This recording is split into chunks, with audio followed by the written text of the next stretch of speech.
Hello, everybody, and welcome to another episode of the Silver Savage podcast. This week, I have with me Ron Grobman.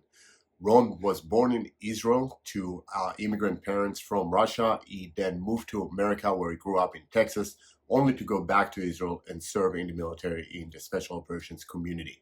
Post-service, came back to America, where he started his own training company. In this episode, we discuss his path as an entrepreneur, we discuss his training, we discuss his military service, including the most recent war in Israel. With no further ado, let's get into the episode.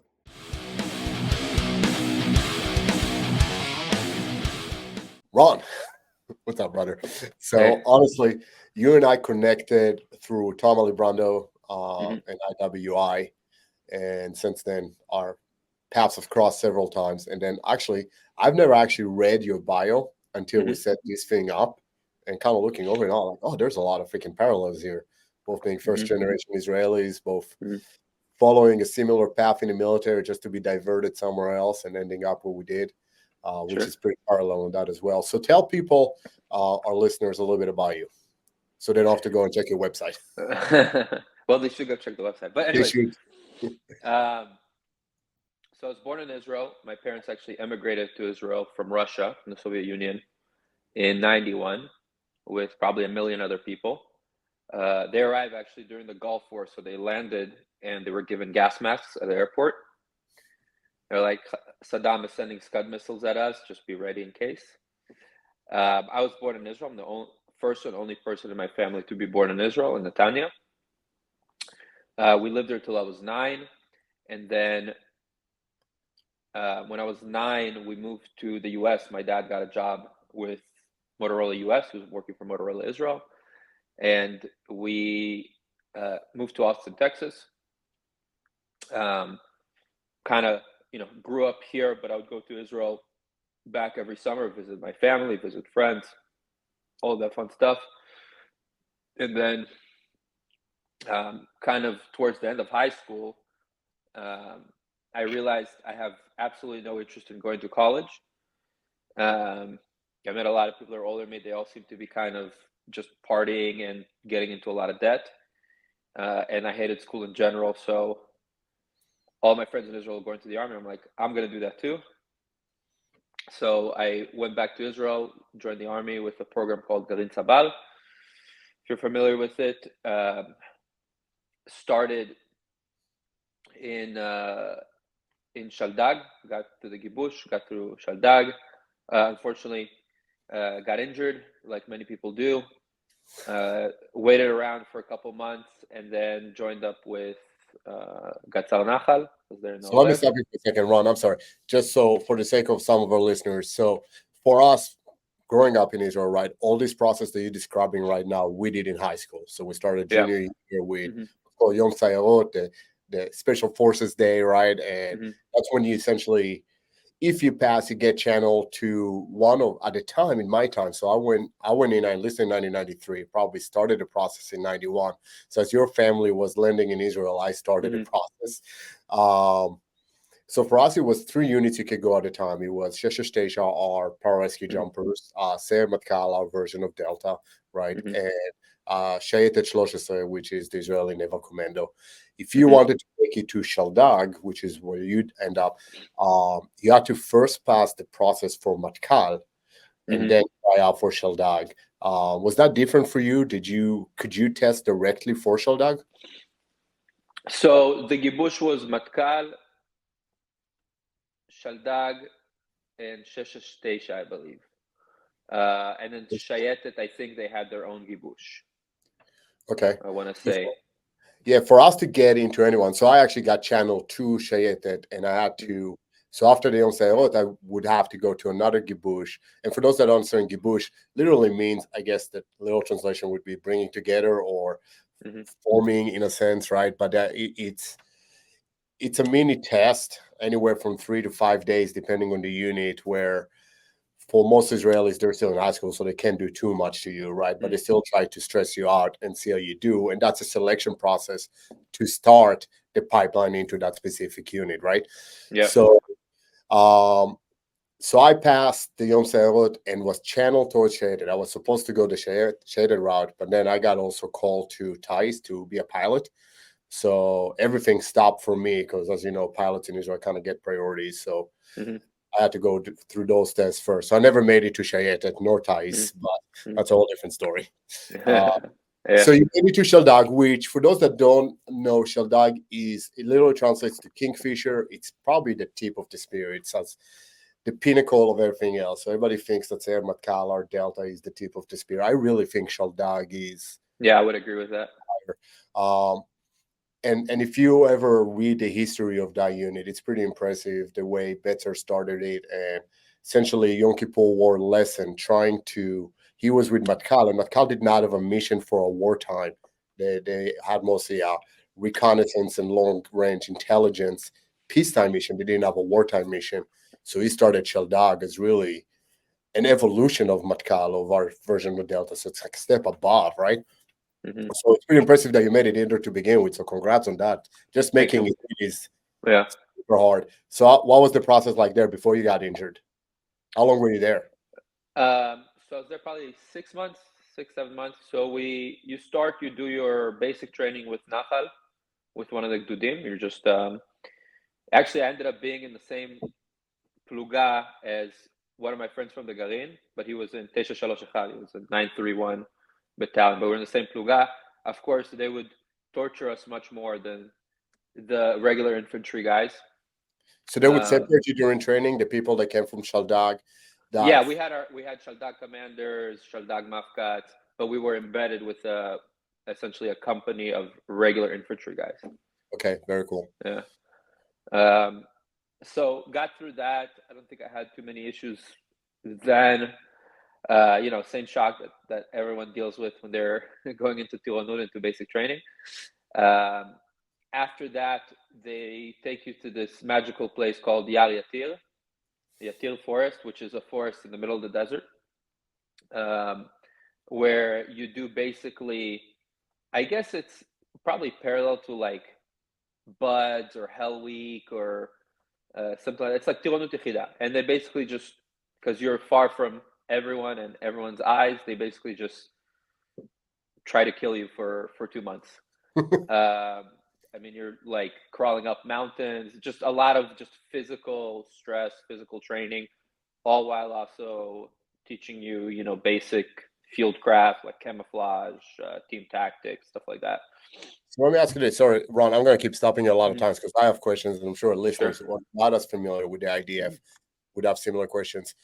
You grew up in America in the first 9 months in Israel, but then in America. Did you know about Shaldag before going to Israel, or is that something that you learned once you started the process with Garin Tzabar? I think I started learning while I started the process because I didn't really know. I mean, you hear some of the unit names and stuff, but you don't really know. So I started doing the research to kind of where I wanted to go. And I kind of figured, okay, you want to try to go for the top, because if you don't make it to the top, at least you have somewhere to fall, versus like, you go to the regular infantry, like you're going to be stuck there, especially if you're a good performer. They're going to be like, you're not going anywhere. Right. So yeah. I did a little bit of research on it, but basically we started through the training. I think a couple weeks in, basically, I think a nerve got pinched in my back. So it really like caused me a lot of pain in my leg, and I couldn't do anything. Like I could barely walk. I would say it's probably a common injury. I don't know if it was a mixture of a pinched nerve or a stress fracture or something. Who knows? Army medicine, they don't know anything. Anyways, so I basically ended up doing guard duty and kitchen duty for a month, and then they I missed all the training in between then, and then they went to the unit to continue the rest of the training, and unfortunately I got kicked out. Did you have the opportunity to recycle and try again? Did you ever want to? No, I don't think so. I think it's kind of like you're out. So from there, it was kind of the Army trying to figure out what to do with me. So then I was assigned to Gad'sar Nahal. So Gad'sar, for those that don't understand, is each infantry brigade in Israel, Nahal being one of them, has its own special operations component, which the Gad'sar being the reconnaissance unit within that. Yeah, probably like, I don't know, like Rangers or MARSOC, something similar to that. So I got assigned to that unit, which actually I was pretty happy with, because my best friend growing up was in the Machzo, I don't know how you call it, like in English, the previous draft. Right. So once I finished training in that unit, I was actually with him in the same company. It was like my best friend, like literally lived for me across the street in Israel. Oh, very cool. Yeah. So, went through that pipeline, went into that training. It was almost like a cakewalk compared to what I went through before. Like, I went from being kind of middle/bottom of the pack in fitness and physical ability to being like the top of my unit. I mean, we had guys, in Shaldag that probably ran a 10K in like 30 minutes. We had one guy that broke the record in basic training for the obstacle course, the Bochal Maslul. Like, literally broke the record. Meanwhile, I'm like dying trying to get through it. I mean, just absolute beast. But yeah, so I went to that unit, went to the training, started, catching up with everyone, doing the navigation. I was sent to sniper school. Went through sniper school, joined back, and then finished up the rest of the training with the unit. Then we went into. What year was this? When were you in? So I have to do the math in my hand. 2010 is when I started, and probably middle or late 2012. That's when we finished training. About 14 months in total. I probably did like 7 months with Nahal, so 7 months with the other unit, 7 months with Nahal. We went from there. We went, I believe, straight to work around Gaza, around Nahal Oz. It's kind of my first operational experience there, just working as a sniper. I was very glad that I was a sniper, because we were really the only ones doing anything. Everyone else was kind of, guarding or doing kitchen duty, and we're always on readiness, always jumping to different things. And that's actually when I first realized, I'm like, man, we need to just line up a bunch of D9 bulldozers and free up all that space. That was like, because it was during one of the cycles too, so we're getting rockets, mortars, all that stuff during that time. From there, I think we went to training for a couple months. Then we went to the West Bank, to Talkumia, for a couple months. From there, got into a fight with some folks, got reassigned to back to the training base to be like, I don't know, I guess like an equivalent of a commander there.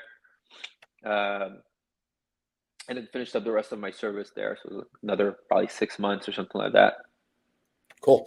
Let me backtrack a little bit. So I know in your bio on your website and just in conversations before, before you even joined the military, one of your accolades is you were the youngest Krav Maga instructor, right?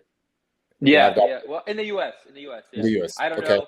I mean, that was according to the organization with Krav Maga Worldwide. Okay. So yeah, I did boxing as a kid, and then when we moved to the U.S., that kind of stopped.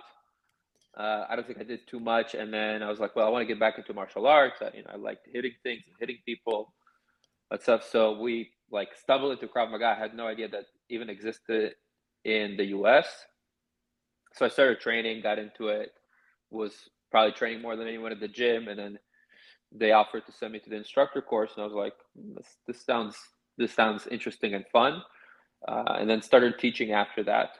Really enjoyed it. I was like, man, maybe this is something I want to do for a living. Went into the army, was sorely disappointed by the Krav Maga in the army. We had an instructor, man, that didn't even know how to throw a punch. Yep. But people always assume that everybody in Israel is a Krav Maga expert, right? Not realizing that the minimal amount you get, and even the instructor. So I did the instructor course at Wingate through my unit at the time, and obviously did on the civilian side as well, post-military mostly. And the level difference between the civilian Krav and the military Krav is so vast, right? The military, it's like nothing. technically speaking, right? They get all the aggression drills, but they don't get any true technique, right? And it always throws people off. They're not aware of how meaningful the Krav Maga for the military is, except for certain units, I guess. You know, some of the Mistavim, some of the special operations, and the other cover units get a bit more, but even them, it's still aggression dominant. I mean, different, what do you call it? Different purpose, different issues. You don't need combat soldiers to be the best fighters. You just need them to be able to, flip the switch when they need to flip the switch. And I think it's good as well in the sense of like building aggression in some folks, because some of these guys, most of the guys never did any martial arts. So, the concept of fighting for them is very foreign, and they're, and you need to have that aggression as a soldier. So when we did have our final Krav Maga test, I did beat the shit out of everyone. That was nice. We settled some scores for sure. Nice. Yeah. If you're enjoying this episode, please go ahead and make sure to subscribe to our channel. Make sure you like it. And if you can, comment on this show. It does help our rating, which allows us to get in front of more people, bring some cooler guests for you guys to listen to, and overall benefit everybody around. So you finished your service, you came back to America, or did you stay in Israel a little bit? So I stayed a little bit longer. My service didn't end on the highest note. I actually wanted to stay and be a Krav Maga instructor for my unit. And of course, the command jerked me around a little bit, and then it just didn't end up happening. So I was kind of, they kind of burned themselves to me. So I was like, I don't want to have anything to do with them. I want to leave. So I went and continued training Krav Maga in Netanya with Gabi Noah. And while I was doing that, I was also doing the instructor course at Wingate, the civilian one.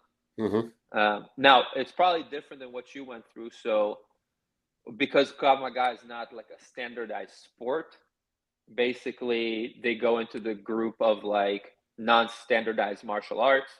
And then you do all the theory and physiology and all that extra training. And then the practical, you really do like at your gym, and then they have to sign off on it.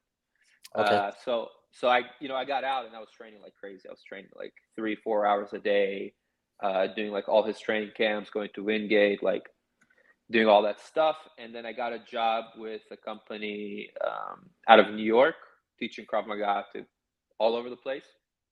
So I went to New York, started teaching. I hated New York City, and I hated the type of teaching because it wasn't like teaching in a gym, teaching regular students. It was kind of like workshop seminars, stuff like that.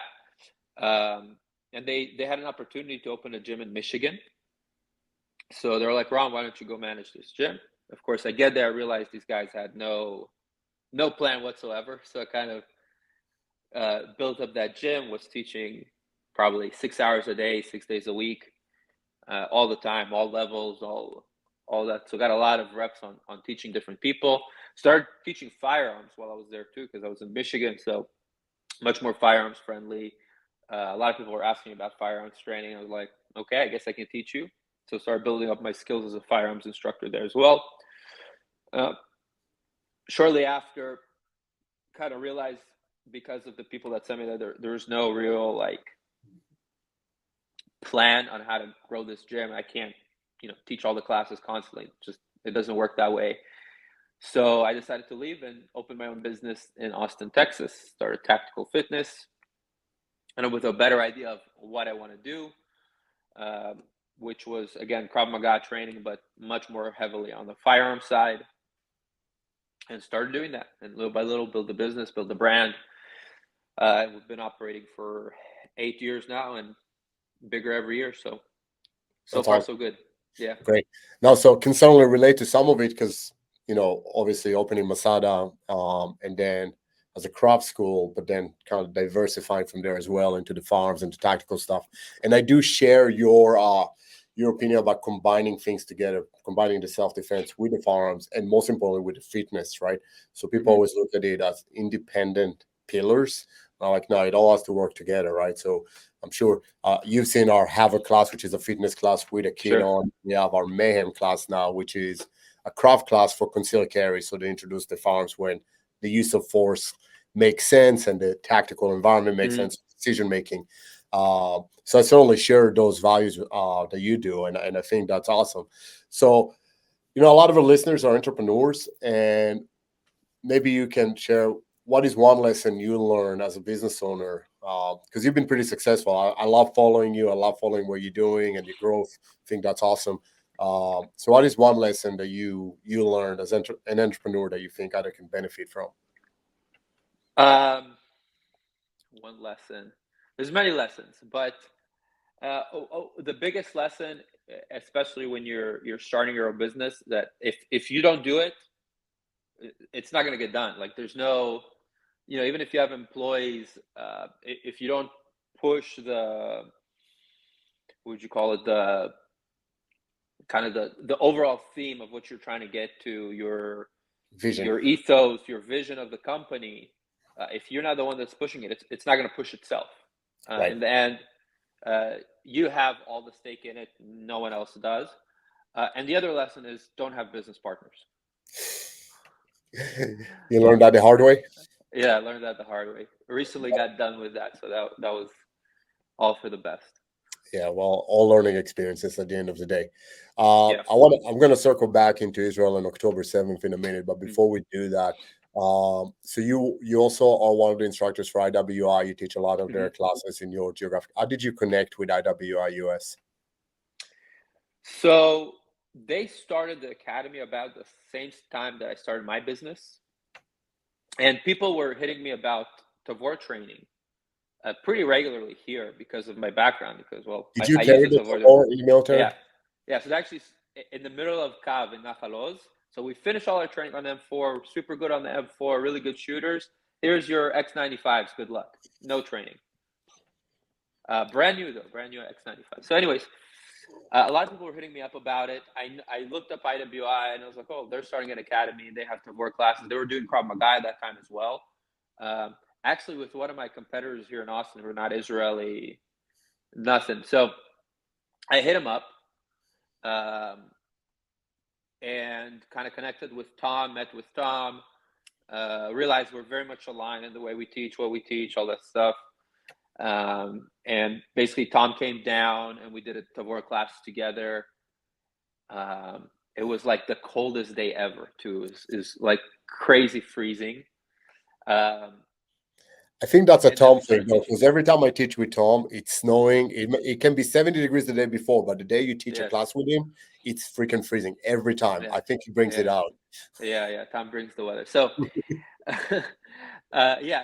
So we started teaching together, kind of build that trust, build that, relationship. Because when you're teaching under someone else, you got to do things the way they do it. It doesn't matter what you learn, how you've learned it.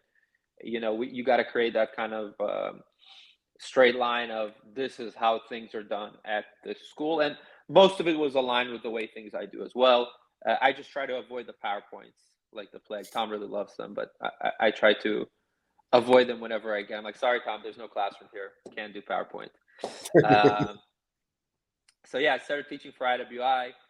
We're doing probably once a quarter. We're doing a class for them now, a little bit less. I don't know if it's the popularity of the rifle has gone down, or we're just getting busier with other stuff. But trying to do it once a quarter. We did a couple in Salt Lake City. Now we just keep it mostly in Texas. And that's pretty much it. That's the relationship with IWI. Yeah, cool. I love the people at IWI. I remember the first time. So my former colleague who moved back to Israel, Yossi, who actually came from Gad'sar Nahal, came from the same unit that you did. Okay. Did you guys ever overlap? Guess not.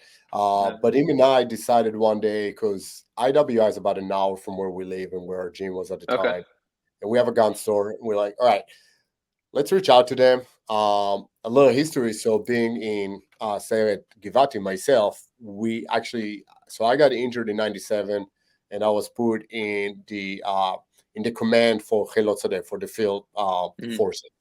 And at the time, we got a prototype for the Tzabar. So I actually got to play with the prototype. Never carried operationally. Turns out that Sayeret Givati was also the first unit to receive it initially.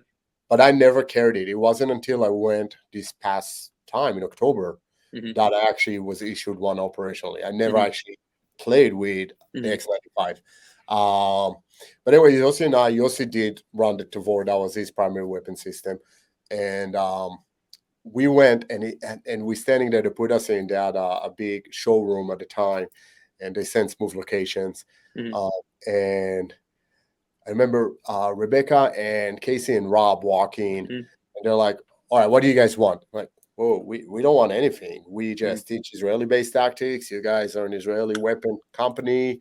Like, we can help you. I don't know. Can we do anything for you?" And they were taken away by somebody coming in and not actually asking for anything. I guess people come all the time and say, "Well, if you give us free stuff, we'll do your thing for you," right?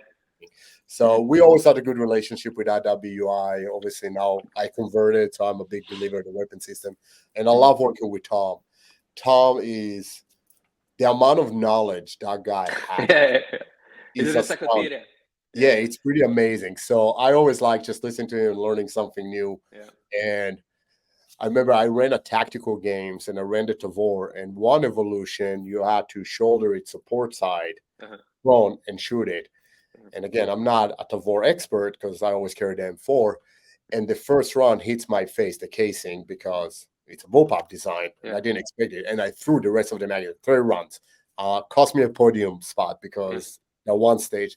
So I go to Tom and I'm like, "Tom, there's got to be a solution. I know Israelis don't transition a lot from side to side, but there's got to be a way around it." And Tom showed me, "Well, if you don't shoulder it and you just center it a little bit on your pec, then no issues." Like, oh, genius. So I love Tom. He's really a great instructor and someone that we can learn from. So, so you still do reserves. October 7th happens. Where were you that day? So it was pretty crazy what happened. So I have very good Brazilian friends that I host every year for a vehicle tactics class, and then this year he's a flight officer on a helicopter in a special operations unit in southern Brazil. So we had him do a heli gunnery class, not like a fun shoot, but actual techniques, tactics, landing, disembarking, all that fun stuff. The day before, the 6th. And then Saturday and Sunday was going to be vehicle tactics.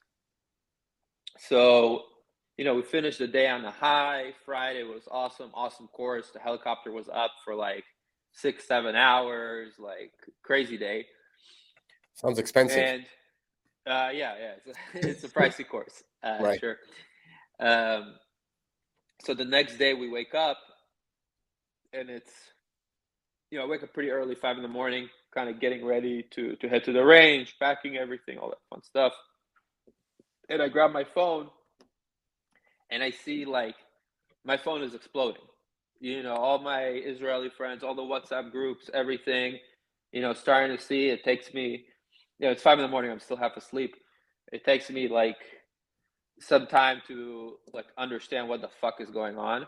Of course, I contact my unit right away. They've already been called at Tzav Shmone, like emergency orders.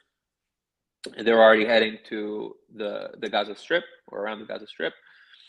And a couple hours in, I'm kind of trying to figure out, okay, what's going on? Am I going to Israel? Is it even possible to go to Israel right now? Like, it takes a while for the dust to settle to understand what's going on.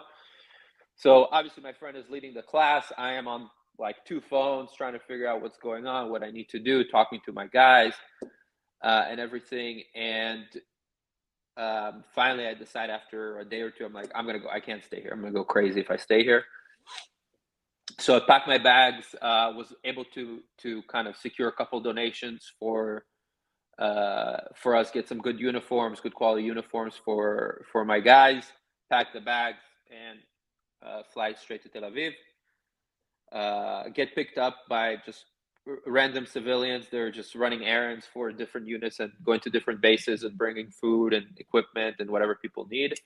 Went down to Tzeilim, which is a place I don't recommend anyone to ever visit. It's full of mosquitoes at night and flies during the day. I did my basic in Ketziot, not that far away. Yeah, wonderful. Right. Wonderful place. So I get there, I reunite with my unit, reunite with my guys. Some of them were, right when I arrived, they were in Nativ HaSara, kind of doing the security there. And a couple hours after I arrive, everyone returns. And then, I get issued gear. We start training. We start preparing. A lot of kind of that fog of war. No one really knows what's going on, what's going to happen. This is about a week after. So this is the 14th, I think, of October.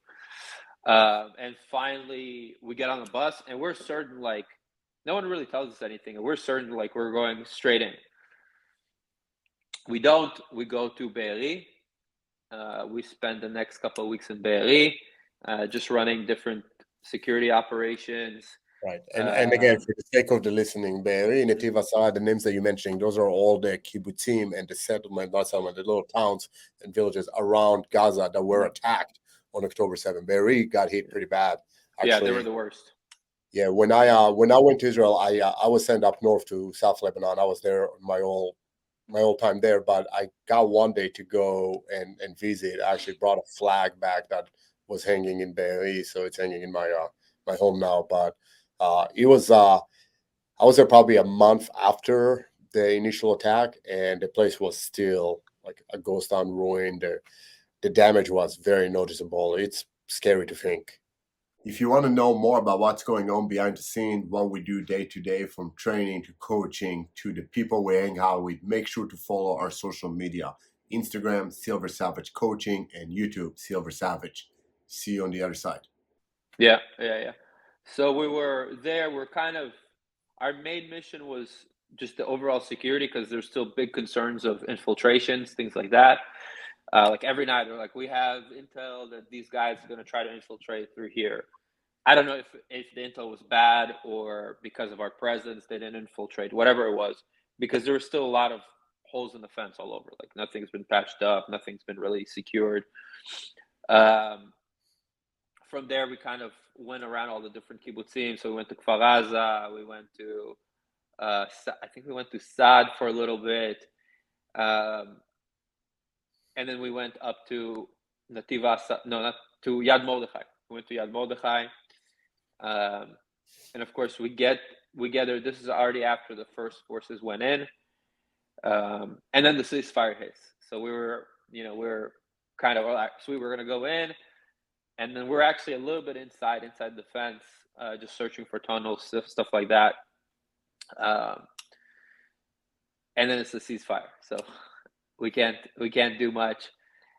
And then actually the day the ceasefire ended, I was in Erez, because we were in a certain place, probably 1 kilometer from Erez, but inside, and we had some intel that we're about to be attacked, stuff like that. So it was just like, hey, pack everything and move back behind kind of more solid cover.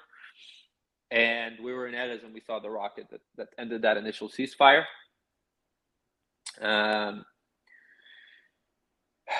From there, we kind of hung around Yad Mordechai for another week, and I think a week or two, and then we went in with the entire Gad'sar into northern Gaza, to Bet Hanun. Spent another, I probably spent a week or 10 days in there. They stayed in there for a couple more days, and then I kind of had to go back around that time, and that was my time there. So since my unit was not going in, and we were doing stuff and then not doing stuff, a lot of sitting around, a lot of wasting time. So I was like, look, it doesn't look like we're doing a whole lot. It looks like the main forces already went in. I need to head back. I got a business, I got a wife, I got a family back here. I think you guys will be fine without me. So I kind of packed everything up, and about 2 months after I arrived, I came back to the U.S. That's a pretty long deployment. Well, more power to you. Long time. Yeah, I did not go for that long. Well, I finished my reserves officially 5 years ago, so in theory, I'm not even on the roster or anything. But then, to your point, things break up. I wake up also at 5 in the morning. I get on the treadmill at Saturday morning, and the same thing. I go to put my phone to just put some music on, and I see all the WhatsApp messages. There's a bunch of threads and all the flash news, and I was what I said at the time, because I recorded a podcast, I always say that it's hard to be a warrior without a war. What I found out is harder is to be a warrior when there is a war, but you're on the sideline. Yeah, And 100%. it was super difficult. And I finally got a call on the following Friday saying, we can fly you back. I'm like, great, what am I going to do? And they're like, we don't know yet. I'm like, well, I don't want to just go and sit around and do nothing, to your point. And then it took another 2 weeks till they said, okay, we have new special operators, but they're fresh. We need instructors specifically on the trauma medicine side and on some of the field craft that my unit used to do. I say, perfect, awesome. I get to go. I get to feel like I'm contributing something, and my wife can be, relax. I'm not actually going in hunting anybody, which lasted about 12 hours before. So I was up in Tel Hai, up north, working with the goes. And when the first mortar dropped about 400 meters from us, and they're all like, okay, we're going after them. BK, come with us. I'm like, I don't have a weapon. You didn't issue me anything. Just grab that one over there. Yeah. Very Israeli. There's a rifle landing against a tree. Go grab that one. So, all right. So ended up playing a little bit, which was very fulfilling, as tragic as the whole event was, right? So, but I was only there for a couple of weeks and came back, and may have to go again, though. So do you have any plans on going back now with things escalating up north? I know Gaza and Nahal at some point. So we're not technically part of Gaza and Nahal anymore. So we're in Khativa Khamesh, which is the 5th Brigade, Battalion, whatever it's called.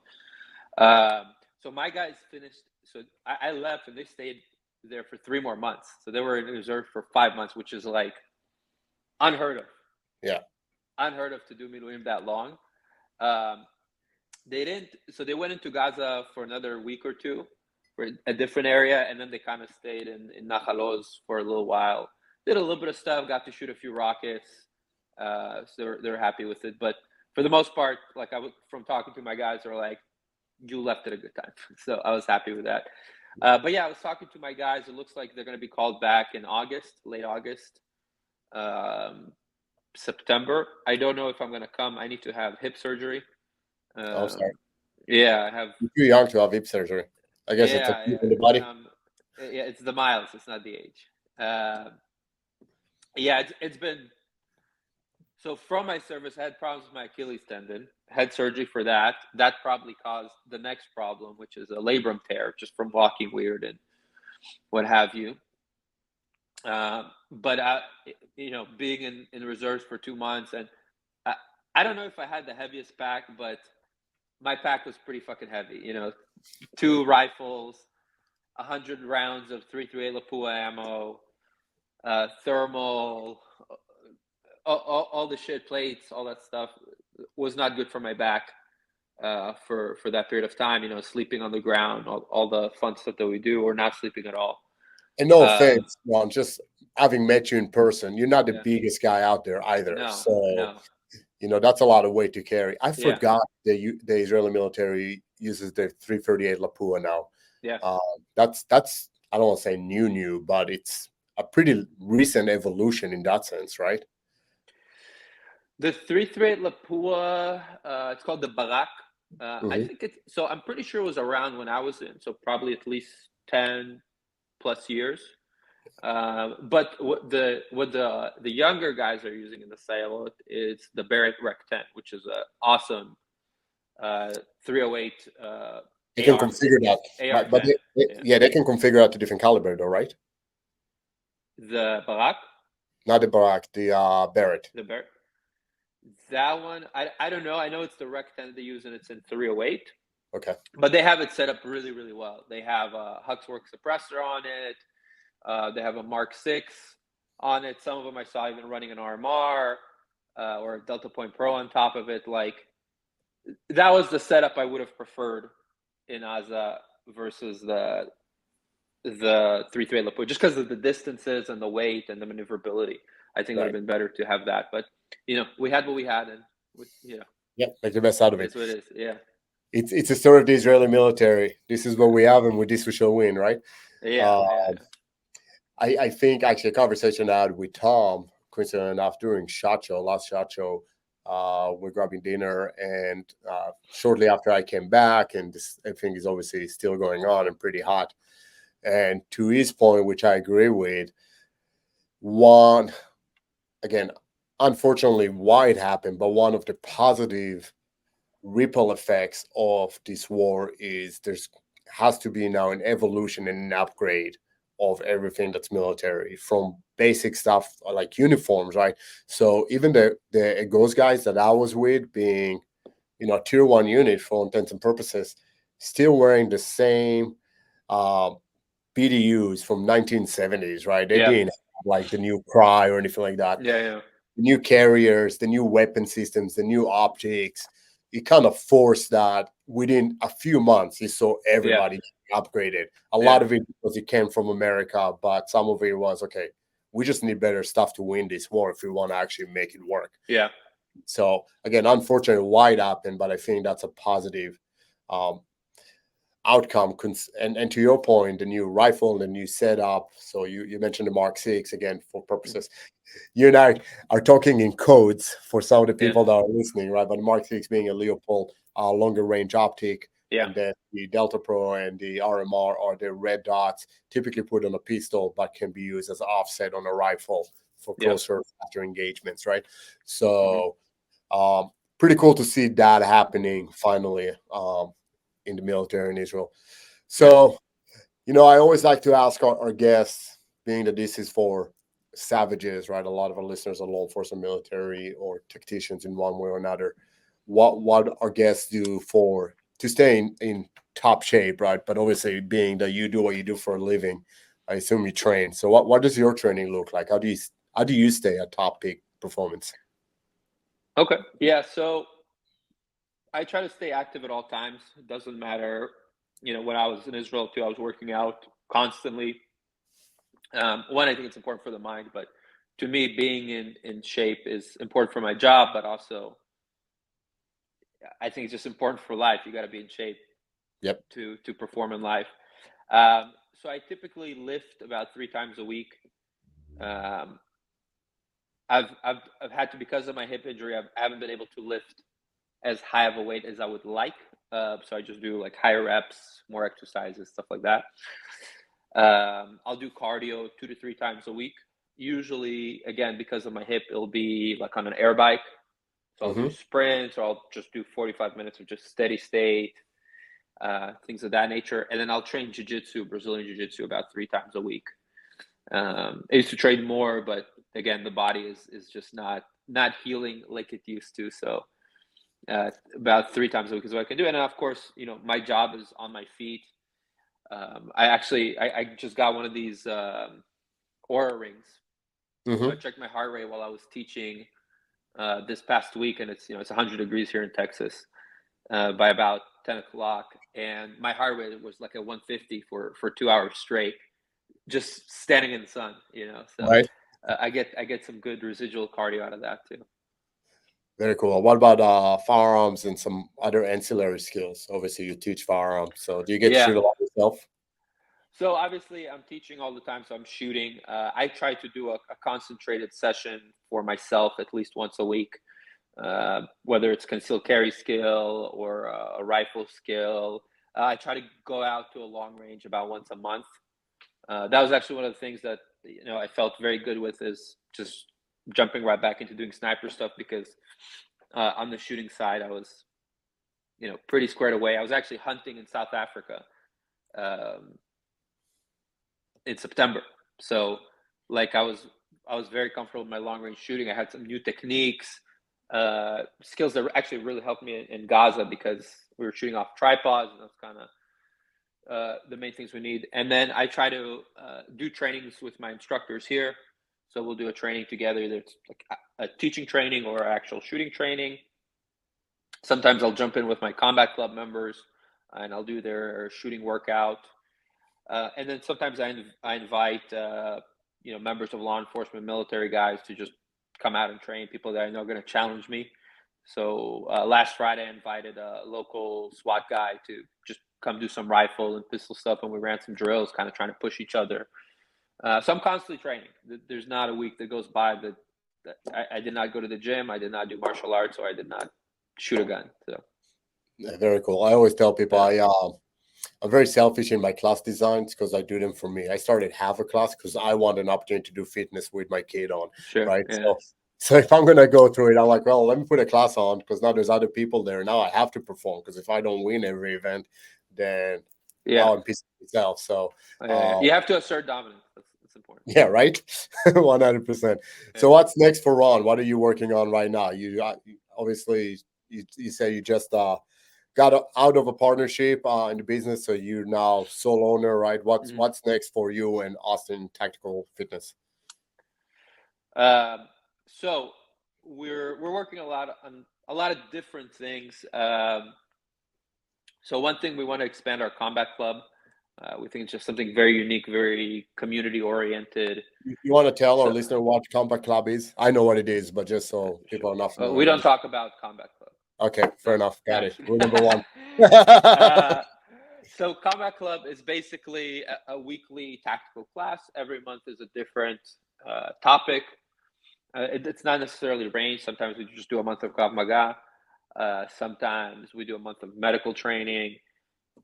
This month we're doing combat fitness, so working out on the range and shooting rifle and pistol, as well as some marksmanship improvement skills. So every month is different, but we really want to expand. We think it's a very unique type of deal, and it's a great group of people who really enjoy training them. So we want to kind of keep growing that. We're looking to do more stuff with the Jewish community, just working on just getting more people in the Jewish community training and being a little more responsible for their own self-defense and wellness. The other things we're looking at doing is expanding our course offering.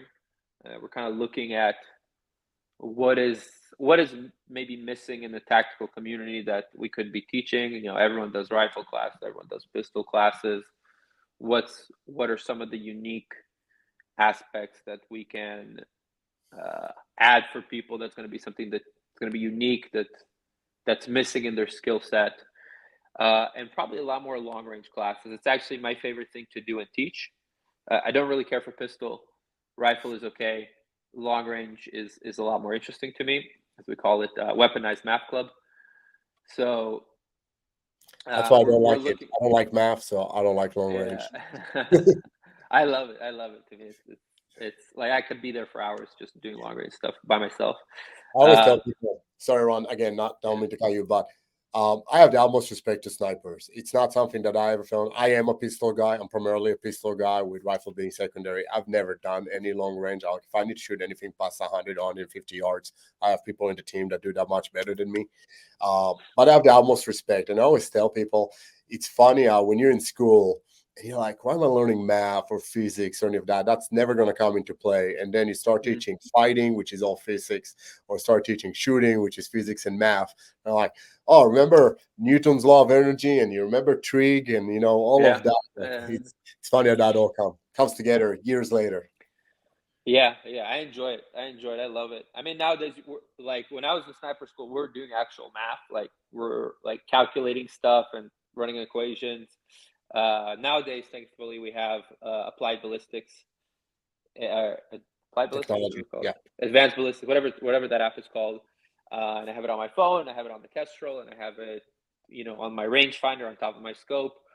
But it's still very enjoyable, and it's a skill that it's like jiu-jitsu. Like you're never gonna reach the end of it. There's always more to it. So we're probably going to add a lot more long range classes. I have a guy here that works with me. His name is John. His name is John Wayne Taylor. He's the real John Wayne. I got it. And the guy, so he's met Tom, and they're both just nerding it out on bullets and shit like that. So he's an absolute nerd when it comes to ballistics and bullets and stuff like that. So we're going to develop some more long range classes for civilians, people that are interested in hunting or just long range shooting in general. And that's it. I mean, we're always working on stuff. We're always working on media, on education, on courses, on different stuff like that. So very cool. Well, most most likely I can't speak English now. Now that I'm thinking Hebrew talking to you. What I'm trying to do is just wish you a lot of luck with whatever it is that you're doing. If people want to get in touch with you, if they want to go to Austin and take a class or whatever, what's the best way for them to contact you? Just through our website, tacticalfitnessaustin.com. Just fill out the contact us form. Tito, our office manager, will handle it in the utmost professional manner and get you the training you need. Awesome. Cool. Well, Ron, thank you for your time. Love everything that you're doing. Keep at it and, stay safe out there, man. Thank you. Thank you for having me.